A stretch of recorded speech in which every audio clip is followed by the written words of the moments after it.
All India OBC youth federation కన్వీనర్గా ఉన్నాను.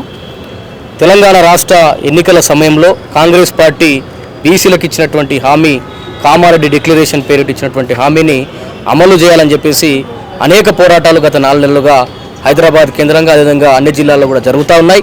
దీనికి తీవ్ర రూపంగా చివరి పరిణామంగా మేమంతా కూడా సామూహికంగా నిరాహార దీక్ష, ఆమర నిరాహార దీక్ష చేయాలని చెప్పేసి అన్ని సంఘాలు కలుపుకొని జరుగుతున్నటువంటి పోరాటంలో భాగంగా మేము డిక్లేర్ చేయడం జరిగింది. ఒకవేళ రేవంత్ రెడ్డి గారు కనుక ఆనాడు ప్రభుత్వము కొరకు మాట్లాడినటువంటి మాటలు, హామీలు ఏవైతే ఉన్నాయో అవి అమలు చేయకుండా బీసీలను మోసం చేస్తే మాత్రం రేవంత్ రెడ్డి యొక్క గోరి బీసీలో కడతారని చెప్పేసి సందర్భంగా మీడియా మిత్రుల ద్వారా తెలియజేస్తా ఉన్నాం.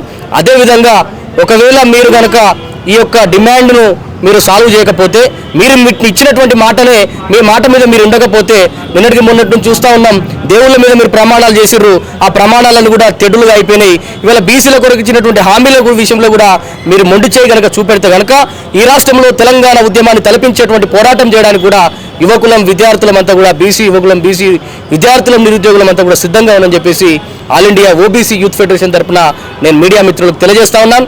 కాబట్టి వెంటనే రేవంత్ రెడ్డి సర్కార్ ఈ యొక్క ఏదైతే మాట ఇచ్చిర్రో ఆ మాట నిలబెట్టుకొని స్థానిక సంస్థల్లో 42% వాటాను అమలు చేయాలని చెప్పేసి, కులగణనను జరిపించాలని చెప్పేసి, అదేవిధంగా 18 అంశాలతో ఉన్నటువంటి కామారెడ్డి డిక్లరేషన్ ఉన్నటువంటి ప్రతి అంశాన్ని కూడా అమలు చేయాలని చెప్పేసి సందర్భంగా డిమాండ్ చేస్తా ఉన్నాను. నేను Jakkani Sanjay Kumar, all India OBC youth federation అధ్యక్షుడు.